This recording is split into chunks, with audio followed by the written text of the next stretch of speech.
بسم اللہ الرحمن الرحیم۔ سورہ ہود کا رکوع نمبر 7 اور 12ویں پارے کا بھی رکوع نمبر 7 انشاءاللہ آج ہم شروع کریں گے حسب معمول اس رکوع کا مختصر لفظی ترجمہ مختصر گرامر کے ساتھ، پھر انشاءاللہ اس کی تفسیر ہوگی۔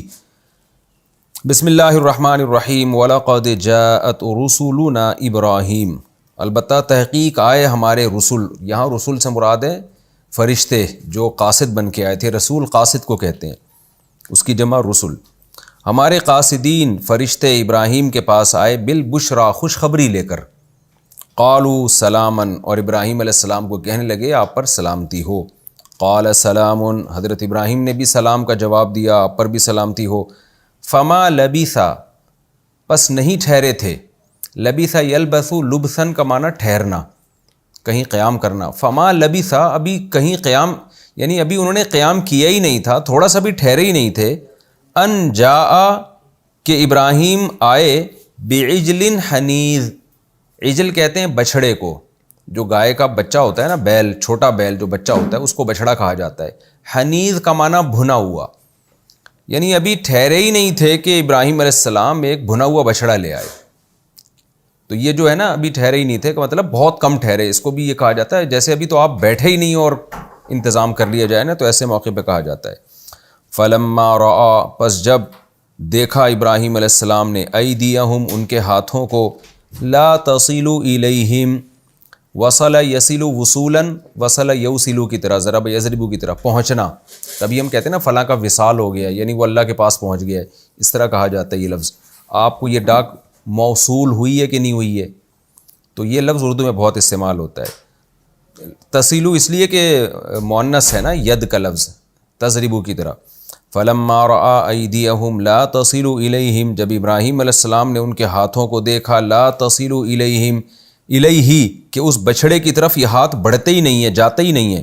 نکیرا، نکیرا ینکرو کا معنی ہوتا ہے اچھمبا، کسی کو سمجھنا، اجنبی سمجھنا، یعنی ایک ہوتا ہے عرف یعرف، اس کا مطلب ہوتا ہے مانوس ہونا، کسی سے پہچان جانا۔ اس کی اپوزٹ آتی ہے نکیرا ینکرو، منکر کہتے ہیں نا، گناہ کو بھی منکر کیوں کہا جاتا ہے؟ انسانی فطرت اس سے مائل نہیں ہوتی اس کی طرف۔ تو نکرہم، ابراہیم علیہ السلام نے ان کو ایک اچھمبے کی چیز سمجھنے لگے کہ یہ اجنبی لوگ ہیں، کون لوگ ہیں یہ؟ تو یعنی اس کا ترجمہ یہ بھی کیا گیا ہے کہ مانوس نہیں ہوئے ابراہیم علیہ السلام ان سے، جس کا نتیجہ کیا نکلا؟ وَأَوْجَسَ مِنْهُمْ خِيفَةً، اور محسوس کیا منہم، ان مہمانوں سے، ابراہیم علیہ السلام نے خیفتاً، خوف، تھوڑا سا خوف محسوس ہوا کہ یہ کون لوگ ہیں۔ قالوا، وہ جواب میں کہنے لگے، لا تخف، اصل میں تھا لا تخوف، لا تضرب کی طرح، لا تسمع کی طرح، لا تخف، آپ خوف نہ کریں، انا اصل میں تھا انا، نا، بے شک ہم، ارسلنا، ہمیں بھیجا گیا ہے، الی قوم لوط، لوط کی قوم کی طرف۔ وَامْرَأَتُهُ قَائِمَةٌ، ابراہیم کی بیوی قائمۃ، کھڑی ہوئی تھی، وہ کہیں پردے کے پیچھے کھڑی ہوئی باتیں سن رہی تھیں۔ فضحکت، ہنسنے لگی، وہ زور سے ہنسی۔ فبشرناها باسحاق، تو تحقیق ہم نے ان کو خوشخبری دی، یعنی ان کی زوجہ کو خوشخبری دی، باسحاق، اسحاق علیہ السلام کی، اسحاق کی ہم نے خوشخبری دی کہ آپ کے بیٹا پیدا ہوگا۔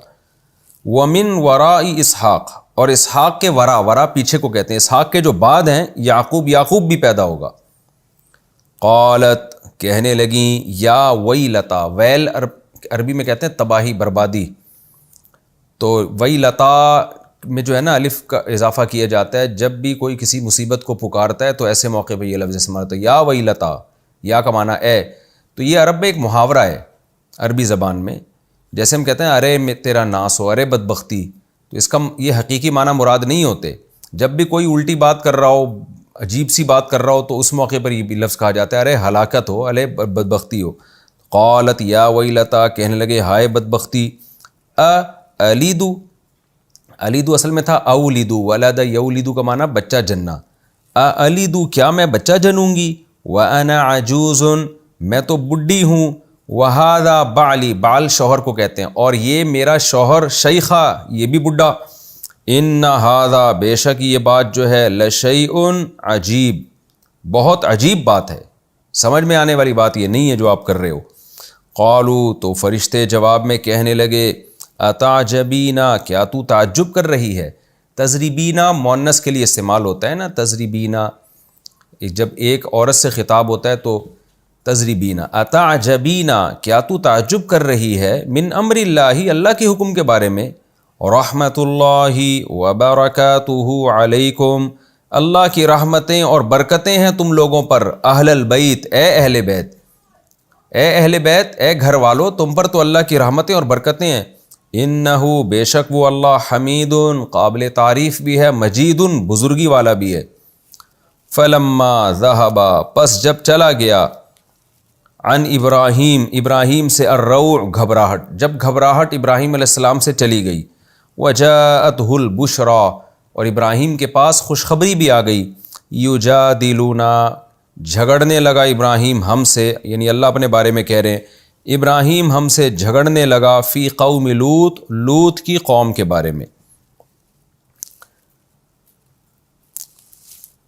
ان ابراہیم، بے شک ابراہیم، لحلیم، بہت بردبار، اواہ منیب، بہت ہی رحم دل اور بہت ہی رجوع کرنے والے تھے۔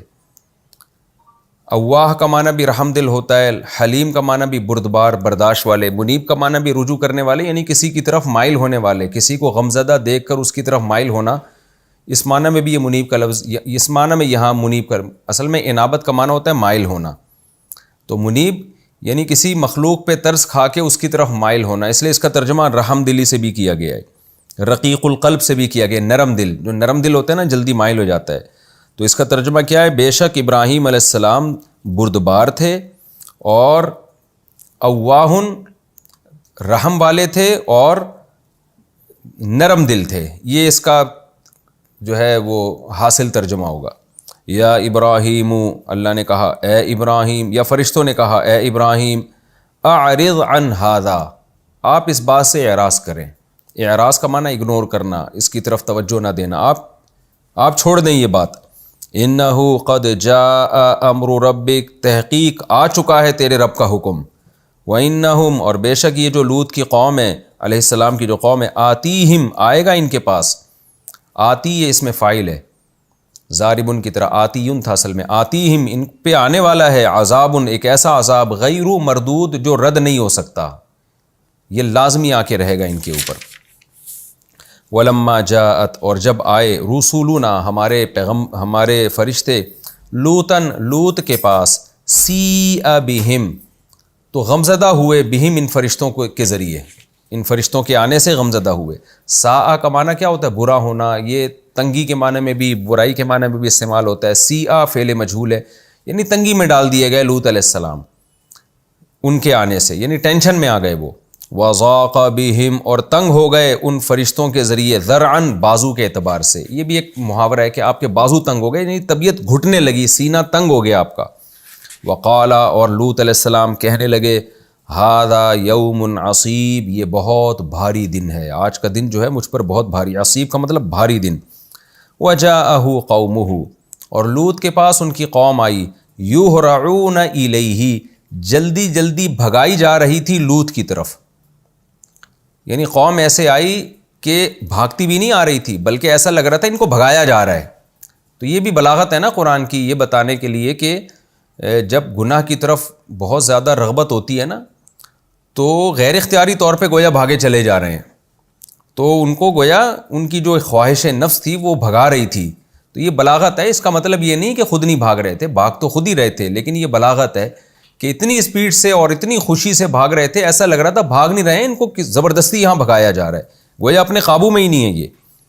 وَمِن قَبْلُ، اور اس سے پہلے، كَانُوا يَعْمَلُونَ السَّيِّئَاتِ، وہ برے کام کیا کرتے تھے۔ قال یا قومی، لوط علیہ السلام نے کہا، اے میری قوم، ہؤلاء بناتی، یہ میری بیٹیاں ہیں، ہن اطہر لکم، اطہر زیادہ پاکیزگی کا ذریعہ ہیں یہ، لکم تمہارے لیے۔ فاتقوا اللہ، پس تم اللہ سے ڈرو، ولا تخزونی، اخزا یخزی اخزاء، کئی بار یہ لفظ آ چکا ہے، خزی، ذلت کو کہتے ہیں نا، خزی الدنیا والآخرہ۔ لا تخزونی، اصل میں لا تخزونی، یہاں سب میں جگہ یا محذوف ہے، مجھے رسوا مت کرو فی ضیفی، ضیف مہمان کو کہتے ہیں، ضیوف اس کی جمع آتی ہے عربی میں، سعودی عرب میں ضیوف الکرام یہ لفظ بہت سنا ہوگا، ضیوف الکرام. تو مجھے ذلیل رسوا مت کرو میرے مہمانوں کے بارے میں. الیس منکم، کیا نہیں ہے تم میں سے رجل، کوئی بندہ، رشید سمجھدار، سیدھے راستے پہ چلنے والا، رشد و ہدایت والا، کیا تم میں کوئی نیک آدمی نہیں ہے جو تمہیں سمجھائے؟ قالوا، تو قوم جواب میں کہنے لگی، لقد علمت، اے لوط تو یقینی طور پہ جانتا ہے، ما لنا فی بناتک، نہیں ہے ہمارے لیے تیری بیٹیوں میں، من حق، کوئی بھی رغبت، کچھ بھی ثابت نہیں ہے. حق ثابت شدہ چیز کو کہتے ہیں نا، اس میں ہمیں کوئی، اس کے بہت سارے مفہوم بیان کیے گئے ہیں نا. من حق یعنی ہمیں کوئی دلچسپی نہیں ہے ان کے اندر، کچھ بھی ہمارے لیے، ہمیں ان کی طرف کچھ بھی ثابت نہیں ہے، یعنی کوئی رغبت نہیں ہے، کوئی خواہش نہیں ہے، ہم اس میں دلچسپی نہیں لیتے. وَإِنَّكَ لَنَعْلَمُ مَا نُرِيد، اور بے شک البتہ تحقیق، تعلم کہ تو جانتا ہے، ما نرید وہ چیز جو ہم چاہتے ہیں، جس کا ہم ارادہ کر رہے ہیں وہ تجھے پتہ ہے. قال، لوط علیہ السلام نے کہا، لو ان لی بکم قوتاً، اگر میرے پاس تمہارے لیے کوئی قوت ہوتی. یہ یہاں لو کاش کے معنی میں ہے، کیونکہ آگے اس کی جزا محذوف ہے نا، اگر کے بعد آگے جزا بھی آ رہی ہوتی نا، اگر یوں ہوتا تو یوں ہوتا، تو جب آگے جزا نہ ہونا تو یہ کاش کا معنی دیتے ہیں. لو ان لی بکم قوتاً، کاش میرے لیے تمہارے سے نمٹنے کے لیے تمہارے ساتھ کوئی قوت ہوتی جو میرے لیے ہوتی، میری مدد کر رہی ہوتی. او آوی، یا میں ٹھکانہ پکڑ لیتا، الی رکن، کسی ایسے رکن کی طرف، شدید جو مضبوط ہوتا. رکن کہتے ہیں ارکان سے، یہاں مراد ہے خاندان کے افراد، جو ارکان ہی ہوتے ہیں نا، تو میرا خاندان کے افراد کوئی بھاری مضبوط ہوتے، ان کے ذریعے میں تم سے مدد، تمہارے خلاف مدد طلب کر لیتا، کاش ایسا ہوتا. قالوا یا لوط، وہ فرشتے کہنے لگے، اے لوط، انا رسول ربک، ہم تیرے رب کے فرشتے ہیں، لن یصلوا الیک، یہ ہرگز پہنچ نہیں سکتے تیری طرف. فاسری باہلک، اسرا یسری، اسراء رات کے وقت چلنا. سبحان الذی اسرا بعبدہ ہے نا قرآن میں،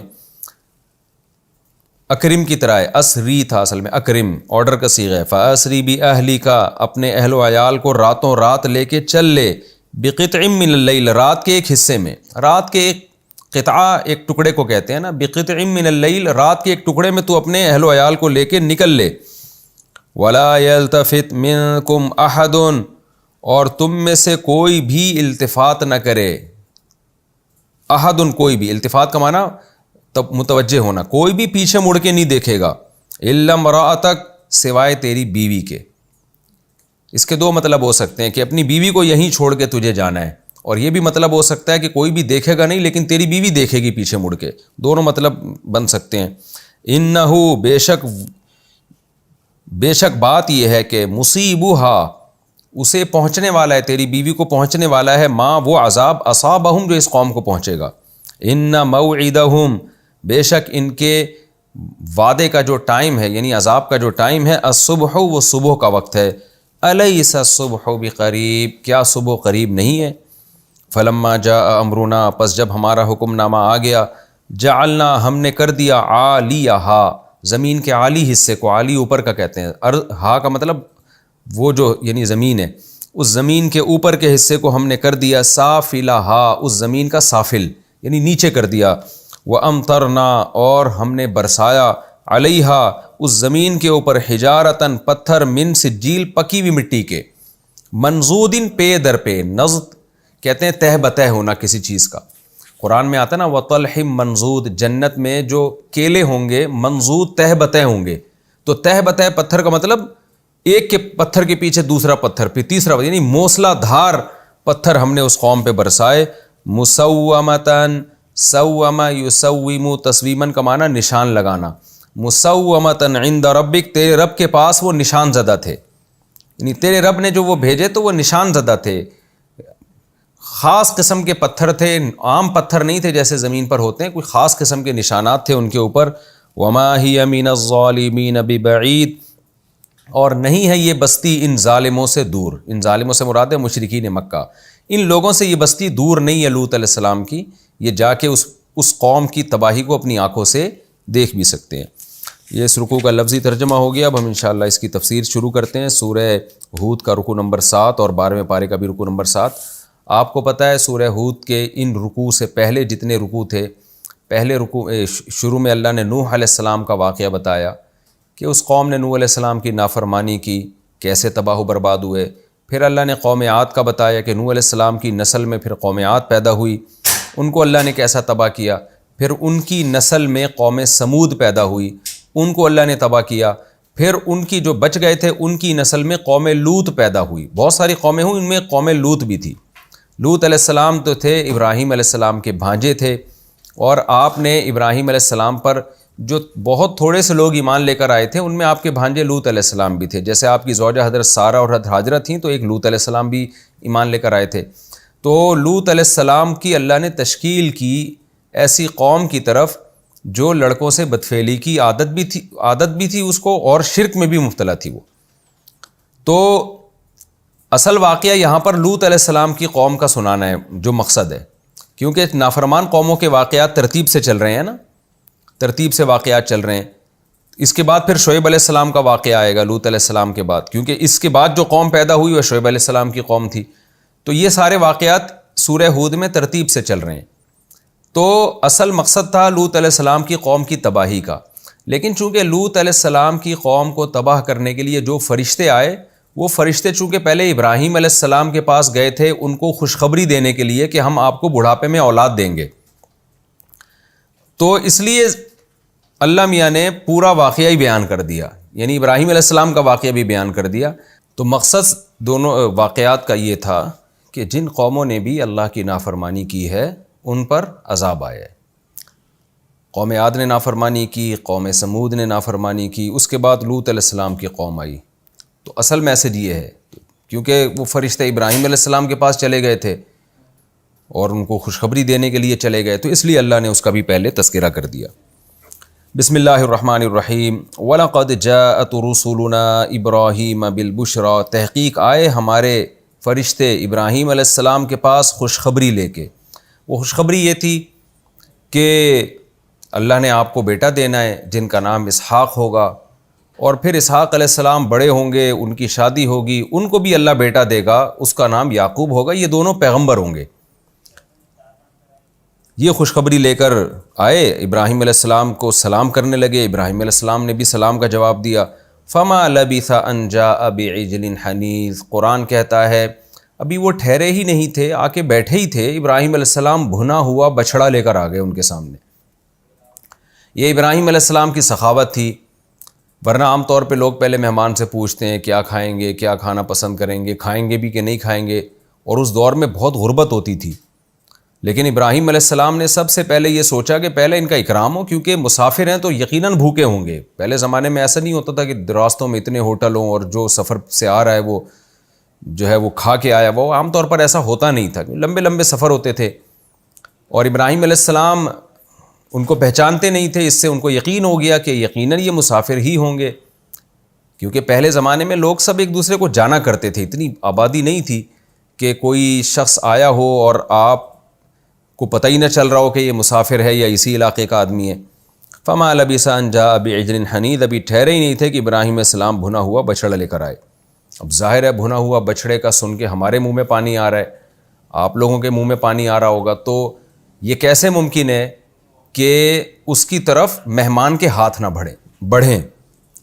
لیکن ابراہیم علیہ السلام نے دیکھا لا تصل الیہم فلما رأى ایدیہم لا تصل الیہم، جب دیکھا کہ ان کے ہاتھ تو اس کی طرف بڑھتے ہی نہیں ہیں، نکرہم، تو ان سے ذرا ابراہیم علیہ السلام نے ان کو غیر معروف سمجھا کہ بھائی اجنبی لوگ ہیں، کون ہے یہ؟ وَأَوْجَسَ مِنْهُمْ خِیفَةً، اور ان سے دل میں خوف بھی محسوس کیا۔ یہ خوف دو وجہ سے محسوس کیا، اور جو اچھمبا لگا نا ان کو، یہ دو وجہ سے لگا ابراہیم علیہ السلام کو۔ ایک تو یہ کہ بھائی پہلی بات تو یہ ہے کہ میں ان کو پہچانتا نہیں ہوں، اور اگر بالفرض پیٹ بھرا ہوا بھی ہوتا ہے نا تو یہ بچھڑا ایک ایسی چیز ہے، گوشت ایک ایسی چیز ہے جس کو روسٹ کر کے آپ جب سامنے رکھیں تو کتنا ہی پیٹ بھرا ہوا ہو، دو چار نوالے انسان لے ہی لیتا ہے، تو ایسا کیسا ان کو ہے کہ ذرا بھی رغبت نہیں ہو رہی، یہ کیسے ممکن ہے؟ تو ایک تو اس بات سے ابراہیم علیہ السلام کو ایک خوف سا پیدا ہوا کہ کون لوگ ہیں بھئی یہ. دوسرا خوف اس بات سے بھی ہوا کہ اس زمانے میں یہ دستور تھا، بلکہ آج بھی بہت جگہوں پر ہے، کہ جب دشمن آتا ہے نا لڑائی کے لیے تو وہ آپ کے اکرام کو قبول نہیں کرتا. تو ابراہیم علیہ السلام کو یہ بھی خوف ہوا کہ میں نے اتنی محنت سے ان کے لیے بچھڑا تیار کر کے رکھا ہے. انسان کی فطرت بھی یہ ہے کہ کچھ نہ کچھ تو کھا ہی لیتا ہے، ورنہ غیرت میں کچھ کھا لیتا ہے، میزبان کا دل خوش کرنے کے لیے ہاتھ بڑھا لیتا ہے کہ اس نے اتنی محنت سے بنایا، اگر ہم بالکل بھی اس کی طرف نہیں بڑھیں گے تو یہ تو بے اکرامی ہو جائے گی، میزبان کی بے اکرامی ہو جائے گی. تو ان دو چیزوں سے ابراہیم علیہ السلام کو خوف پیدا ہوا کہ کہیں یہ کوئی دشمن تو نہیں ہے، کیونکہ علاقہ بھی غیر لگ رہا ہے جہاں سے یہ آئے ہیں، نہ میں ان کو پہچانتا ہوں اور میرا اکرام بھی قبول کرنے کے لیے تیار نہیں ہے. تو ابراہیم علیہ السلام کو گھبراہٹ پیدا ہوئی. قالوا لا تخف، فوراً بول اٹھے آپ خوف زدہ نہ ہوں. انا ارسلنا الی قوم لوط، ہم تو لوط علیہ السلام کی قوم کو تباہ کرنے کے لیے اس قوم کی طرف بھیجے گئے ہیں. یعنی ہم تو آسمانی فرشتے ہیں جن کا کام ہے قوم کو تباہ و برباد کر دینا. لیکن چونکہ خوشخبری بھی لے کے آ چکے تھے تو خوشخبری سن کے قرآن کہتا ہے وَامْرَأَتُهُ قَائِمَةٌ، ابراہیم علیہ السلام کی زوجہ وہ دروازے پہ کھڑی ہوئی تھی. دیکھیں جب بھی کوئی کسی کے گھر مہمان آتا ہے، کمرے میں بیٹھتا ہے، مہمان خانے میں بیٹھتا ہے، تو کسی کا بھی دروازے پہ کھڑے ہو کر ان کی باتوں کو سننا یہ غیر اخلاقی حرکت کہلاتا ہے، یہ ایک قسم کی جاسوسی اور تجسس کہلاتا ہے. لیکن ابراہیم علیہ السلام کی زوجہ جو بوڑھی زوجہ تھیں وہ وہیں کھڑی یہ سب کچھ سن رہی تھیں. اس کی وجہ یقیناً یہ ہو سکتی ہے کہ ابراہیم علیہ السلام کی زوجہ نے بھی دیکھا جو مہمان آئے ہیں بالکل اجنبی لوگ ہیں، تو ایسا نہ ہو کہ کوئی یہ دشمن ہو. تو ایسے موقع پہ اگر کوئی عورت کھڑی ہو جائے کمرے کے باہر اور باتیں سننا شروع کر دے، یہ سوچ کے کہ کہیں ایسا تو نہیں کہ میرے شوہر کو خدا نخواستہ قتل کرنا چاہتے ہوں یا کوئی نقصان پہنچانا چاہتے ہوں. تو بظاہر یہی بات معلوم ہوتی ہے کہ ابراہیم علیہ السلام کی جو بوڑھی زوجہ تھیں وہ کہیں دروازے پر کھڑے ہو کر ان کا کلام سن رہی تھیں اور دیکھ رہی تھیں یہ کیا کر رہے ہیں، تاکہ خدا نخواستہ کوئی نقصان پہنچانے کی کوشش کریں تو میں فوراً جو بھی ایکشن لے سکتی ہوں، جو بھی میں ان کے دفاع میں کر سکتی ہوں کروں میں. تو یہی حکمت ایک معلوم ہوتی ہے. تو وہ چونکہ خوشخبری لے کر آئے تھے تو ابراہیم علیہ السلام کی زوجہ نے جب یہ سنا کہ خوشخبری لے کر آئے ہیں فضحکت، تو ہنس پڑیں. فبشرناها باسحاق، قرآن کہتا ہے ہم نے اس کو خوشخبری دی اسحاق کی. اب یہاں فبشرنا کے دو مطلب ہو سکتے ہیں. ایک مطلب تو یہ ہے کہ قرآن کہہ رہے ہمارے پیغمبر ابراہیم کے پاس، ہمارے فرشتے ابراہیم کے پاس خوشخبری لے کر آئے، تو اس کا مطلب پہلے ابراہیم علیہ السلام کو وہ خوشخبری دے چکے تھے. اس خوشخبری پر ابراہیم علیہ السلام کی زوجہ تعجب سے ہنسی ہیں. ہنسی اس لیے کہ بھئی تم کیسی مذاق کر رہے ہو، بڑھاپے میں کہاں اولاد ہوتی ہے. فبشرناہا باسحاق، ہم نے ان کو دوبارہ خوشخبری سنا دی اسحاق کی. تو یہ عمل دوبارہ ہوا ہے، ریپیٹ ہوا ہے کہ آپ کے ہنسنے کی ہمیں پرواہ نہیں ہے، آپ جتنا بھی تعجب سے ہٹیں، تعجب سے ہنسیں آپ. فبشرناہا باسحاق، ان کے ہنسنے کے بعد ہم نے آپ کو خوشخبری سنا دی اسحاق علیہ السلام کی. ایک مطلب تو اس آیت کا یہ ہو سکتا ہے. دوسرا یہ ہو سکتا ہے کہ یہ جو قرآن کہہ رہا ہے کہ ابراہیم علیہ السلام کے پاس فرشتے خوشخبری لے کر آئے تھے، تو آئے تو تھے لیکن ابھی دی نہیں تھی، دی بعد میں ہے. وہ بعد میں کب دی ہے؟ بعد میں جب دی ہے کہ یہ فبشرناہا باسحاق، کہ ہم نے ان کی زوجہ کو خوشخبری دے دی اسحاق علیہ السلام کی. یہ خوشخبری بعد میں دی ہے، بیوی کے ہنسنے کا عمل پہلے ہوا ہے. اب یہاں یہ اشکال ہوگا کہ ظاہر ہے وہ ہنسی تو خوشخبری پر تھی نا، تو یہ کیسے ہو سکتا ہے کہ وَامْرَأَتُهُ قَائِمَةٌ، ان کی زوجہ کھڑی ہوئی تھی، فضحکت، ہنسنے لگیں، فبشرناها باسحاق، تو ہم نے ان کو خوشخبری سنا دی اسحاق کی. یہاں پر یہ اشکال ہوگا کہ ہنسی پہلے ہیں، خوشخبری بعد میں ملی ہے، تو یہ کیسے ہے؟ تو اس کا جواب یہ ہے کہ قرآن مجید میں بعض دفعہ قلب ہوتا ہے. قلب یہ ہوتا ہے کہ ہم نے کام ایک پہلے کیا اور ہنسنے کا عمل بعد میں ہوا، لیکن یہ اتنا ساتھ ساتھ تھا کہ قرآن نے ہنسنے کے عمل کا پہلے تذکرہ کر دیا اور بچہ دینے کی، اولاد دینے کی خوشخبری کا تذکرہ قرآن بعد میں کر رہا ہے.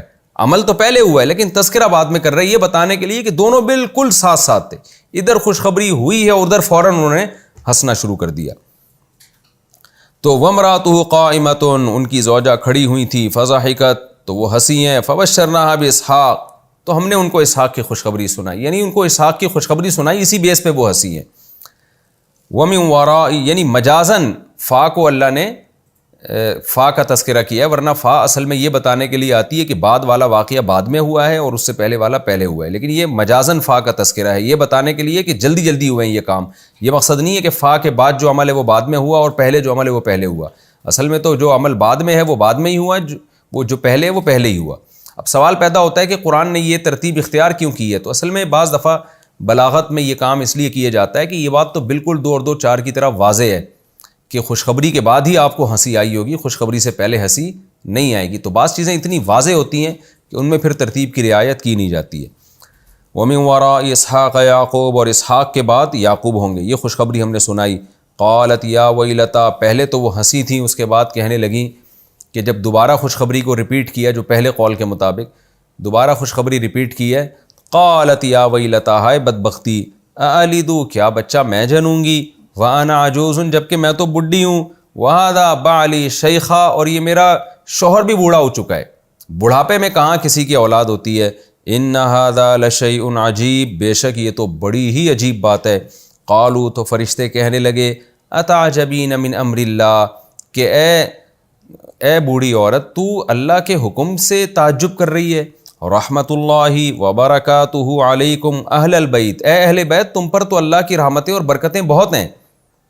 یعنی کسی عام آدمی کے ساتھ ایسا ہوتا تو وہ تو تعجب کرتا، تم تو پیغمبروں کے خاندان سے ہو، پوری قوم کو تم نے توحید کی خاطر چھوڑ دیا، ہجرت کی، تو یہ ساری جو آپ کی قربانیاں ہیں، تو ان قربانیوں کے بدلے میں اللہ کے ایسے انعامات ہونا آپ پر یہ کوئی تعجب کی بات نہیں ہے. اللہ کی تو عادت ہے، جو قربانیاں دیتا ہے اس کے ساتھ پھر معاملات بھی ایسے ہی ہوتے ہیں.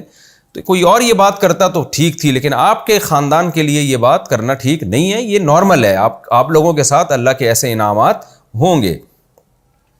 انہ حمید مجید، اور ایسے انعامات آپ لوگوں کے ساتھ ہونا نارمل کیوں ہے، یہ عجیب بات کیوں نہیں ہے؟ کیونکہ اللہ قابل تعریف ہے، بزرگی والا ہے.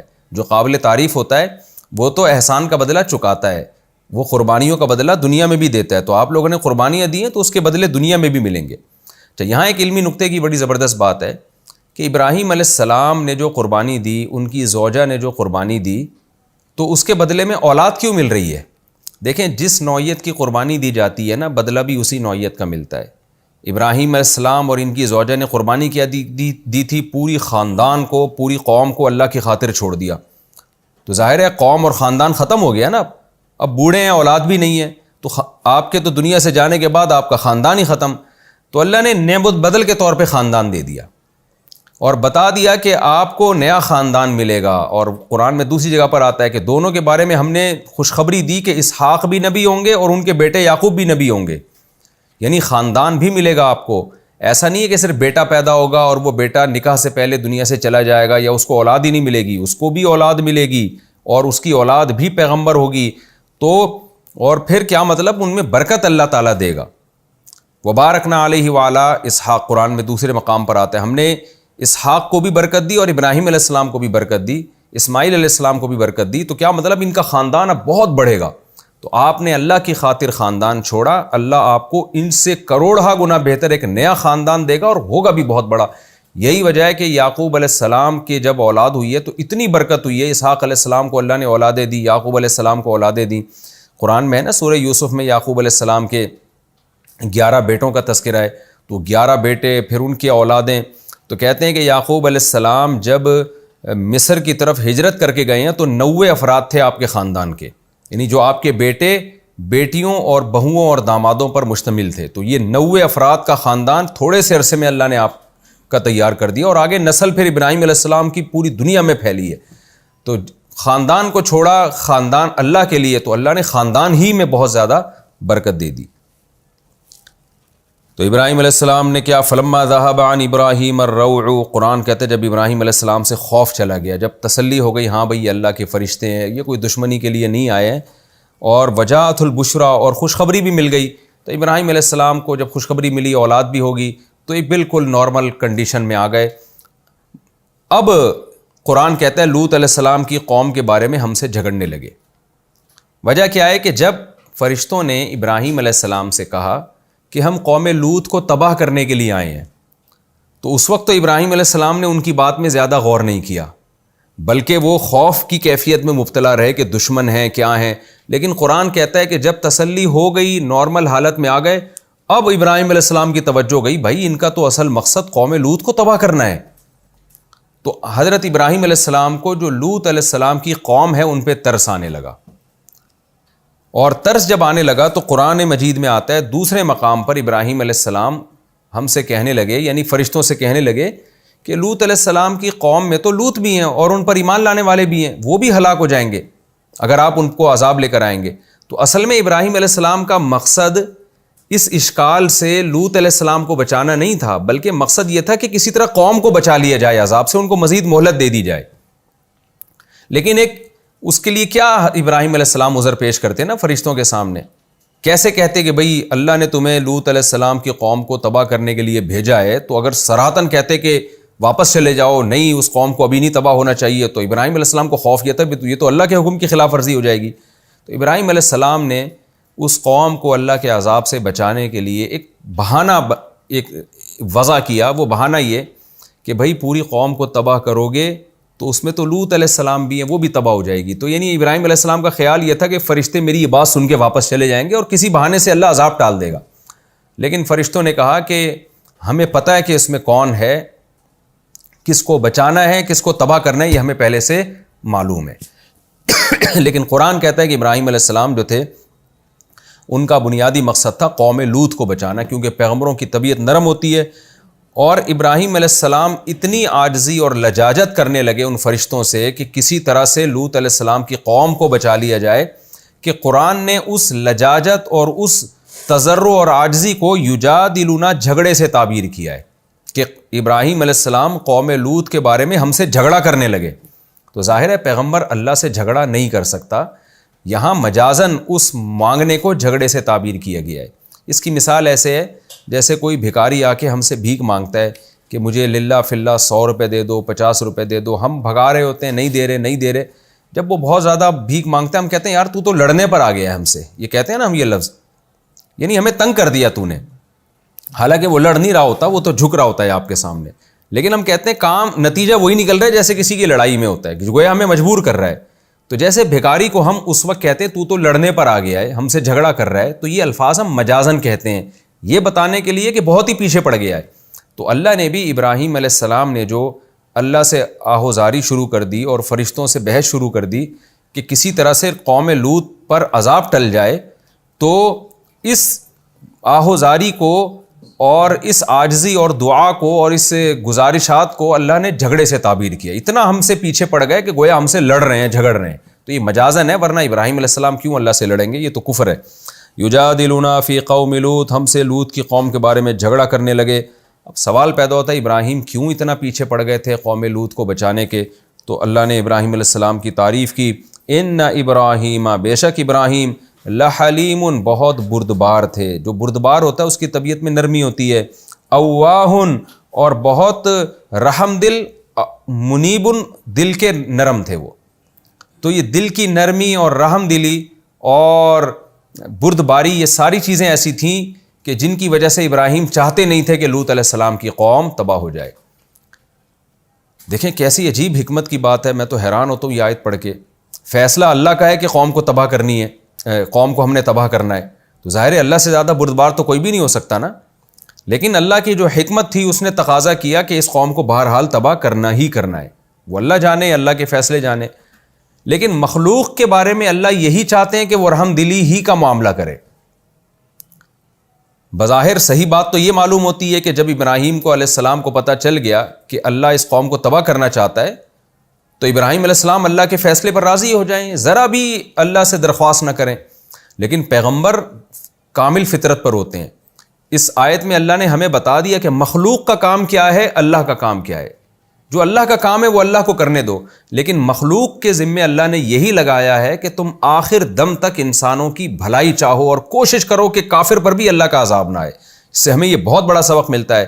اور اللہ ابراہیم علیہ السلام کے بارے میں دیکھیں دو بظاہر متضاد باتیں کر رہا ہے۔ ایک طرف تو اللہ تعالیٰ یہ کہہ رہے ہیں کہ ابراہیم ہم سے جھگڑنے لگے، دوسری طرف اللہ ابراہیم علیہ السلام کی تعریف بھی کر رہے ہیں کہ وہ بہت نرم دل تھے۔ تو اس سے پتہ چلتا ہے کہ اللہ کو یہ صفت پسند ہے کہ نرم دلی میں نا ہم سے جھگڑا کرنے لگو تم، قوموں کو بچانے کے لیے، اور قوموں پہ کسی طرح سے عذاب ٹل جائے تو اللہ کو انسانوں میں رحم دلی ہی پسند ہے تاکہ انسان انسانیت کے خیر خواہی بنے. تو یہ بہت ہی ایک بلاغت کا نقطہ ہے قرآن مجید کی ان آیات میں کہ ایک طرف ابراہیم چاہ رہے ہیں کہ عذاب نہ آئے اور اللہ سے اتنی دعا مانگ رہے ہیں گویا جھگڑ رہے ہیں، دوسری طرف اللہ ان کے اس عمل پہ ان کی تعریف بھی کر رہا ہے. یعنی اللہ گویا بزبان حال بتا رہا ہے کہ میں تو چاہتا ہوں کہ قوم لوط تباہ ہو جائے اور جو اللہ کے دشمن ہیں وہ تباہ ہو جائیں، لیکن تم نہ چاہو. تمہارے بارے میں یہ چاہتا ہوں کہ تم جیسے اپنے بارے میں چاہتے ہو کہ ہم سے غلطی ہو تو اللہ معاف کرے، تو دوسروں کے بارے میں بھی یہی چاہو کہ ان سے بھی غلطی ہو تو اللہ معاف کر دے. تو اللہ کو یہ صفت انسانوں میں پسند ہے. یہ بہت ایک اہم پوائنٹ کی بات ہے، اس آیت سے ہمیں پتہ چلتی ہے. تو قرآن کہتا ہے یا ابراہیم اعرض عن ھذا، فرشتوں نے کہا ہے ابراہیم اس بات کو چھوڑ دے. تو جو ہم سے جھگڑا کر رہا ہے نا کہ کسی طرح عذاب نہ آئے اور قوم لوط علیہ السلام بھی ہیں اس میں اور ایمان والے بھی کہیں ہلاک نہ ہو جائیں اور مہلت مل جائے، تو اے ابراہیم اس بات کو چھوڑ دے، تو ہم سے اس بارے میں بحث نہ کر. انہ قد جاء امر ربک، تیرے رب کا فیصلہ آ چکا ہے، عذاب پیچھے نہیں ہٹے گا، ٹلے گا نہیں، یہ اللہ کا آخری فیصلہ ہے. وَإِنَّهُمْ آتِيهِمْ، اور بے شک ان لوگوں کے پاس آنے والا ہے عذاب، ایسا عذاب غیر مردود، رد کہتے ہیں رد کرنا، مردود جو چیز رد کی جائے، غیر مردود جو رد نہ کی جائے، ایسا عذاب آئے گا جو پیچھے ہٹ نہیں سکتا، یہ لازمی آ کے رہے گا عذاب. ابراہیم علیہ السلام مایوس ہو گئے اور چھوڑ دیا انہوں نے فرشتوں کو. پھر قرآن کہتا ہے فرشتے لوط علیہ السلام کے پاس گئے. وَلَقَدْ جَاءَتْ رُسُلُنَا لُوطًا، لوط علیہ السلام کے پاس ہمارے فرشتے آئے. تو جب آئے سِیءَ بِهِمْ، لوط علیہ السلام کو بھی نہیں پتا تھا کہ یہ اللہ کے فرشتے ہیں. لوط علیہ السلام ان سے بہت غمزدہ ہوئے کیونکہ خوبصورت نوجوانوں کی شکل میں وہ گئے تھے فرشتے. غمزدہ کیوں ہوئے؟ کہ وہ یہ سمجھے کہ کچھ مسافر لڑکے ہیں، خوبصورت لڑکے ہیں، میری قوم کو اگر پتہ چل گیا تو وہ ان سے بدفعلی کرے گی، تو یہ میرے مہمان بن کے آئے ہیں، میں ان کا دفاع کیسے کروں گا؟ تو اس وجہ سے مغموم ہوئے. وَضَاقَ بِهِمْ زَرْعًا، اور آپ کے بازو تنگ ہو گئے ان کو دیکھ کے. پیغمبر تو سخی ہوتے ہیں، وہ مہمانوں کو دیکھ کے خوش ہوتے ہیں، دل کھل جاتا ہے، سینہ کھل جاتا ہے ان کا. جیسے ابراہیم علیہ السلام کا سینہ کھل گیا تھا، بھئی مہمان آئے ہیں تو فوراً بچھڑا رکھ دیا. لیکن لوط علیہ السلام کا سینہ کھلنے کے بجائے اور تنگ ہو گیا اور کہنے لگے ھذا یوم عصیب، آج کا دن مجھ پہ بہت ہی بھاری ہے، کیونکہ میری قوم کو پتہ چل جائے گا اور وہ کیسے میں ان کی عزت کی حفاظت کروں گا. تو میری کتنی بدنامی ہے اس میں، میری غیرت کے کتنا خلاف ہے کہ میرے گھر کچھ مہمان آئے ہوں اور ان کے ساتھ میری قوم جو ہے ان سے بدفعلی کرنا شروع کر دے. وجاءہ قومہ یہرعون الیہ، دیکھیں اللہ کیسا آزماتا ہے انسانوں کو. اللہ تعالیٰ چاہتے لوط علیہ السلام کی قوم کو اسی وقت تباہ کر دیتے، یا فرشتے اسی وقت آ کے بتا دیتے کہ اے لوط ہم فرشتے ہیں، آپ ٹینشن نہ لیں. لیکن اللہ نے لوط علیہ السلام کو بھی پریشانی میں ڈالا. یہ اللہ کی آزمائش ہے، اللہ پیغمبروں کو بھی آزماتا ہے، نیک لوگوں کو بھی پریشانیاں دیتا ہے، پریشانیاں دے کے آزماتا ہے، یہ بتانے کے لیے کہ یہ دنیا دار الامتحان ہے. اور اللہ تعالیٰ گناہ گاروں کو بھی گناہ کے موقع دیتا ہے. دیکھیں کہ لوط علیہ السلام قوم کو بار بار سمجھا رہے ہیں بدفعلی نہ کرو، بدفعلی نہ کرو، تو بجائے اس کے کہ قوم پر عذاب آئے، ان کے لیے بظاہر بدفعلی کا اور انتظام ہو رہا ہے، ایسے خوبصورت ترین لڑکوں کا انتظام کیا جا رہا ہے. تو یہ اس کی علامت ہوتی ہے کہ بعض دفعہ گناہ کا آسان ہونا اس لیے نہیں ہوتا کہ اللہ آپ سے راضی ہے، بلکہ گناہ آسان کر دیا جاتا ہے اس لیے کہ اس بڑے گناہ میں مبتلا کر کے اب آپ پر براہ راست اللہ کی پکڑ آئے گی آپ کے اوپر. وہی ہوا قوم لوط علیہ السلام کے ساتھ. تو ہمارا وقت چونکہ مکمل ہو چکا ہے، واقعہ بھی باقی ہے، تو انشاءاللہ ہم اگلے ایپیسوڈ میں اس واقعے کو بھی مکمل کریں گے اور اس پورے رکوع سے جو ہمیں مختصر جو علمی اسباق ملتے ہیں اس کو بھی میں مختصر لفظوں میں نمبر وار بیان کروں گا. وقت ہمارا مکمل ہو چکا ہے، تو اگلے ایپیسوڈ میں انشاءاللہ ہم سورہ ہود کا رکوع نمبر 7 اور 12ویں پارے کا بھی رکوع نمبر 7، اس کو ہم وجاءہ قومہ یہرعون الیہ آیت نمبر 78 انشاءاللہ یہاں سے ہم اس کی تفسیر شروع کریں گے. اللہ تعالی ہمیں سمجھنے کی اور عمل کرنے کی توفیق عطا فرمائے. وما علینا الا البلاغ.